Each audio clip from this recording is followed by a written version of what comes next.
আমার চ্যানেলে আবার সবাইকে স্বাগত জানাই। আজকের আমি আবার একটা নতুন ভিডিও নিয়ে চলে এসেছি।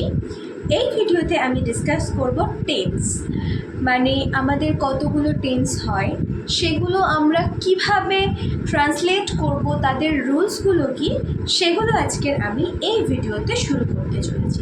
টেন্স একটা ভিডিওতে আমি কমপ্লিট করতে পারবো না, পার্টে পার্টে টেন্সটা আমি তোমাদের সাথে শেয়ার করব। তো চলো ভিডিওটা শুরু করা যাক। টেন্সের বাংলা অর্থ হলো কাল, মানে বর্তমানকাল, অতীতকাল, ভবিষ্যৎকাল। তো টেন্সের বেসিক্যালি কটা টাইপ হয়? তিনটে। আমরা ইংলিশে তাহলে কি বলি এগুলোকে? Present tense, past tense, future tense. এই টেন্সগুলোর আবার চারটে ভাগ হয়। লাইক প্রেজেন্ট টেন্সের ভাগগুলো কি? Simple present tense, present continuous tense, and then present perfect tense, then present perfect continuous tense. Past tense এর ক্ষেত্রেও same, simple past tense, past continuous tense, past perfect tense, and then past perfect continuous tense. Future tense এর ক্ষেত্রেও ঠিক same ভাবে এই চারটে ভাগ থাকে। আজকের আমরা এই ভিডিওতে শিখব সিম্পল প্রেজেন্ট টেন্স, মানে আমরা কিভাবে সিম্পল প্রেজেন্ট টেন্সটাকে ট্রান্সলেট করব। তো চলো সেইটাই আমরা এখন ডিসকাস করব। Simple present tense. Simple present টেন্সটা কি? বেসিক্যালি আমরা যে কাজটা রেগুলার বেসিসে করতে থাকি, মানে রোজ দিন সেই কাজটা রিপিটেশন চলছে, যে কাজটা আমরা প্রত্যেক দিন করছি, সেটাই বেসিক্যালি সিম্পল প্রেজেন্ট টেন্স। মানে আমি যদি বলি যে আমি ভাত খাই, আমি তো রোজ দিন ভাত খাচ্ছি, আমি রোজ দিন ভাত খাই, প্রত্যেক দিন এই কাজটা আমার রেপিটেশন চলে। তো এই যে আমি ভাত খাই, এইটা হচ্ছে সিম্পল প্রেজেন্ট টেন্স। এবার সিম্পল প্রেজেন্ট টেন্সটাকে আমরা কিভাবে ট্রান্সলেট করতে পারি, তার একটা সার্টেন রুল আছে। রুলটা কি? ফার্স্ট আমরা ইউজ করব সাবজেক্ট, দেন ভার্ব। ভার্ব মানে কি? ভার্বের যে ফার্স্ট ফর্মটা থাকে, লাইক আমি যদি বলি আমি ভাত খাই, এখানে ভার্বটা কি? ইট। ইটটা হচ্ছে ফার্স্ট ফর্ম। এর আরও দুটো ফর্ম আছে, লাইক ইট, এট, ইটেন।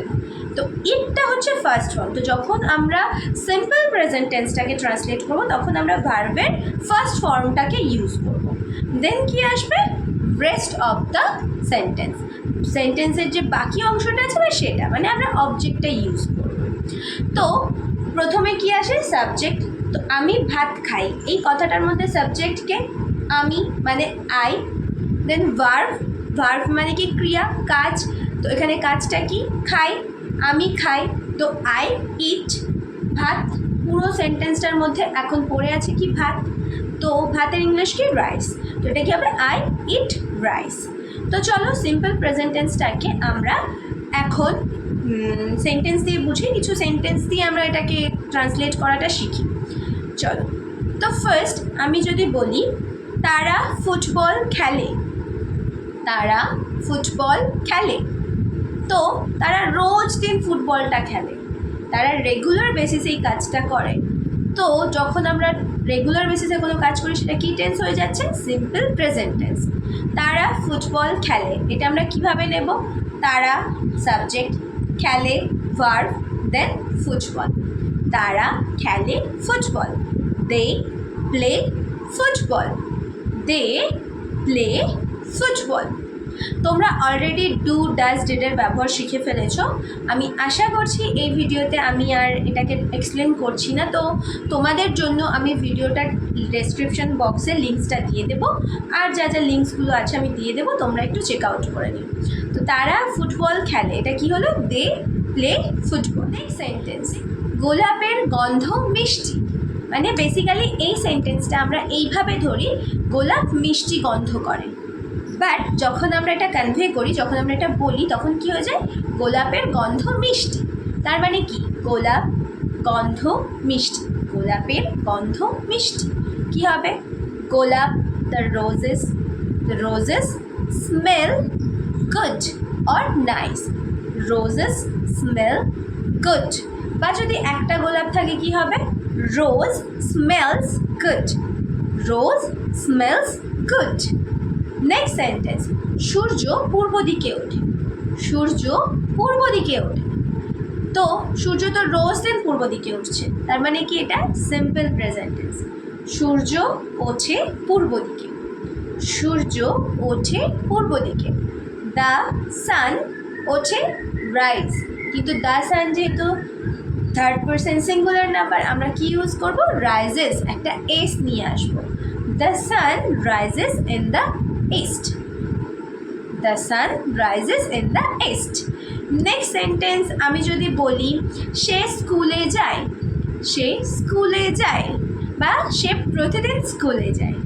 আমি একটা নতুন এখানে ওয়ার্ড অ্যাড করলাম, সে প্রতিদিন স্কুলে যায়। সে স্কুলে যায় কি হবে? He goes to school, he goes to school. প্রতিদিন everyday, he goes to school everyday. তোমরা অলরেডি জানো যে প্রেজেন্ট টেন্সের ক্ষেত্রে নেগেটিভ বা ইন্টারোগেটিভ সেন্টেন্স আমরা কীভাবে ফর্ম করব। আমি অলরেডি নেগেটিভ বা ইন্টারোগেটিভ সেন্টেন্সের যে ভিডিওসগুলো হয় সেটা আমি আপলোড করে রেখেছি। তো ইভেন ডাজেরও ভিডিওস আছে, আমি সেগুলো এই ভিডিওর ডেসক্রিপশন বক্সের লিঙ্কসগুলো দিয়ে দেবো, তোমরা চেক আউট করে নিতে পারো।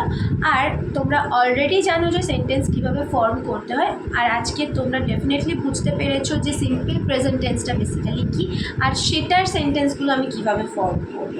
তো যদি এই ভিডিওটা তোমাদের জন্য হেল্পফুল হয়ে থাকে তো প্লিজ এই ভিডিওটাকে একটা লাইক করে দিও, নিজেদের বন্ধু, নিজেদের রিলেটিভ যারা আছে, ফ্রেন্ড সার্কেল যারাই আছে তাদের সাথে একটু শেয়ার করে দিও।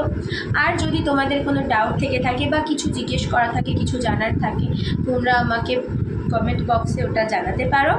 আর যদি এরকম ভিডিও আরও পেতে চাও তাহলে আমার চ্যানেলটাকে সাবস্ক্রাইব করে দিও, পাশে থাকা যে বেল আইকনটা আছে ওটাকেও প্রেস করে দিও, তাহলে যখনই আমি ভিডিও আপলোড করবো তোমরা সেটা দেখতে পেয়ে যাবে।